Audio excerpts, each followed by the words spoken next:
Je fais des travaux chez un voisin et j'ai vu ce que je n'aurais pas dû. Vouloir donner un coup de main, c'est toujours sympa, enfin en général. Parfois, ça peut vous retomber dessus de différentes façons. D'ailleurs, dans certains cas, je ne propose jamais mon aide.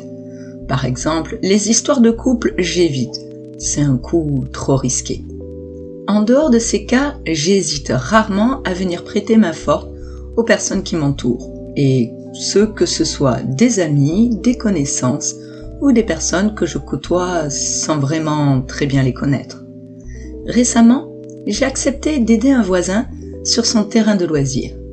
Étienne est un homme de 77 ans qui a eu une vie passionnante, ou même plusieurs vies devrais-je dire, et plusieurs femmes aussi. Bref, il a une légère tendance à accumuler toutes sortes de choses, à la limite du syndrome de Diogène. Mais heureusement, il en a conscience et cherche à faire le tri dans tout ça. Cela concerne également son terrain de loisirs. Et vous vous doutez bien que même s'il est en forme, à un certain âge, il n'est plus si simple de manier certains outils de jardinage, de donner des coups de pelle ou de grimper dans un arbre. Je lui ai donc proposé mon aide pour le nettoyage de son terrain. Lundi matin, vers 8h, nous sommes partis vers le nord du village.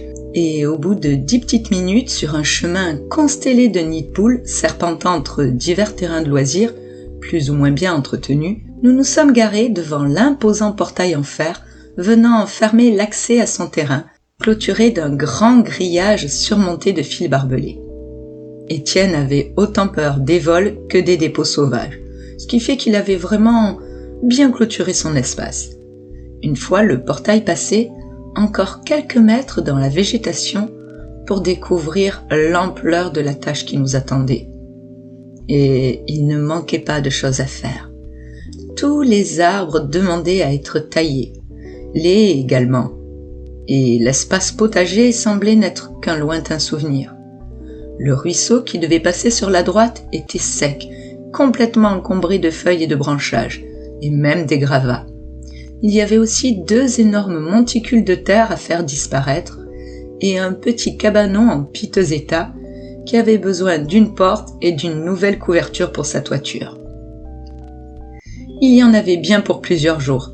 Ça tombait plutôt bien parce que j'avais 3 semaines de congé devant moi. Et en s'y mettant tous les jours, on aurait probablement terminé beaucoup plus tôt que ce qu'on pensait, et en quelques jours ça devrait être terminé plutôt que d'étaler ça sur plusieurs week-ends. Et en effet, on avait un bon rythme.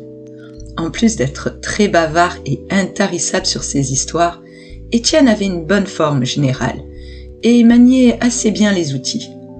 Au bout de 3 jours, j'ai commencé à m'attaquer au premier monticule de terre. Et en déplaçant la terre, j'ai trouvé quelque chose de bizarre.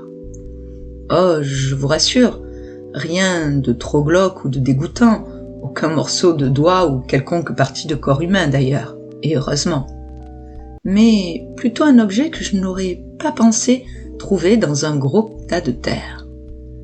Une pince à cravate, une très jolie pince à cravate. Je l'ai mise de côté pour la donner à Étienne et j'ai continué à donner des coups de pelle. Puis, j'ai trouvé autre chose qui m'a mis un petit peu mal à l'aise. J'ai trouvé un portefeuille. Un portefeuille en cuir de belle qualité et qui, en dehors de la terre, n'avait pas l'air abîmé ou très usé. Je l'ai ouvert et j'ai été très surprise de voir qu'il était plein. J'ai bien vu que ce n'était pas celui d'Étienne et j'allais regarder le nom de famille inscrit sur la pièce d'identité quand Étienne est arrivé. Je lui ai donc fait part de ma découverte et il m'a dit qu'il irait voir à la municipale si quelqu'un avait fait une déclaration de perte, et a enchaîné sur le fait qu'on avait vraiment bien avancé et qu'il était content. On allait pouvoir s'arrêter là pour aujourd'hui, il était déjà 16h. J'étais pas mal fatiguée aussi, j'acquiesçais donc à son affirmation. Après cette journée bien crevante, je me suis fait couler un bain, commandé une pizza et installé sur le canapé devant une série d'horreurs. Après tout, j'étais quand même en vacances et je n'avais aucune envie de cuisiner ou de réfléchir à quoi que ce soit. J'habite dans une petite maison traditionnelle de plain-pied, à la limite du cliché, si ce n'est que ma barrière blanche est en fait couleur bois et elle doit bien monter à 2 mètres, histoire d'être sûr que Tiki, mon Jack Russell, ne puisse pas sauter par-dessus. Mon petit père est chez le veto pour quelques jours. Une intoxication apparemment, ce qui est curieux parce que je fais super gaffe avec lui, vu qu'il a tendance à vouloir croquer tout ce qu'il trouve. En général, à peine franchi le portillon, qu'il saute partout et m'accompagne joyeusement jusqu'à ma porte d'entrée, que d'ailleurs je ne verrouille jamais. En même temps, entre la clôture haute et toujours verrouillée, la mamie qui surveille tout à ma droite et le jeune retraité de l'armée, chef du groupe de voisins vigilants à ma gauche, je suis assez bien entouré. Sans compter monsieur et madame sécurité juste en face.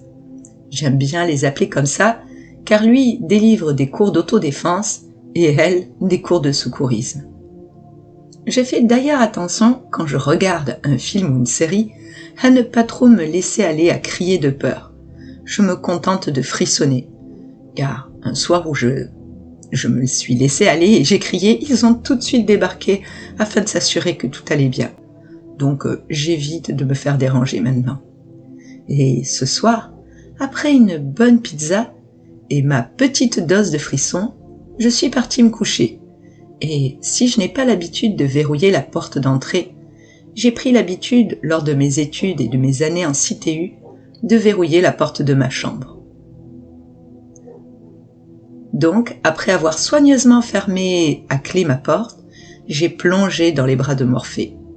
Mais vers 3 heures du matin, un bruit m'a réveillée. J'ai eu l'impression d'entendre mon portillon. Après quelques instants à tendre l'oreille, je me détends, quand soudain j'entends clairement la porte d'entrée s'ouvrir. J'en ai le souffle coupé. Je me demande ce que je dois faire. Comment réagir? La porte d'entrée n'est pas si loin de ma chambre. Que veut l'intrus? Est-ce que c'est un voleur? Et merde, rien n'a de valeur, et le peu que j'ai est ici, dans ma chambre avec moi. C'est sûr, quoi qu'il veuille, il va venir ici. Et oui, j'entends des pas qui se rapprochent. Ma respiration s'accélère. Et là, je vois la poignée qui commence à bouger. Je me précipite sous mon lit et je croise les doigts pour que cette fichue porte tienne le coup. Et j'ai peur. Ma respiration est maintenant complètement saccadée. J'ai l'impression d'étouffer. Et ma ventoline est restée sur la table de nuit, zut. Cette porte qui semble vouloir sortir de ses gonds. Puis le silence. Juste quelques secondes où le temps semble suspendu. Et un fracas avec des éclis de bois. Il a défoncé les gonds à coups de hache.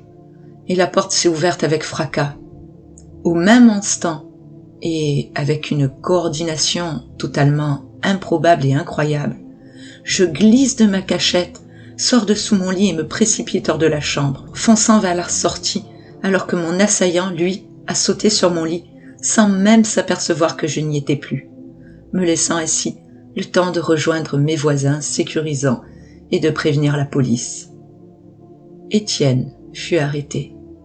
Sa propriété et son terrain minutieusement fouillés, pour y découvrir les restes de sa dernière femme et de son dernier compagnon.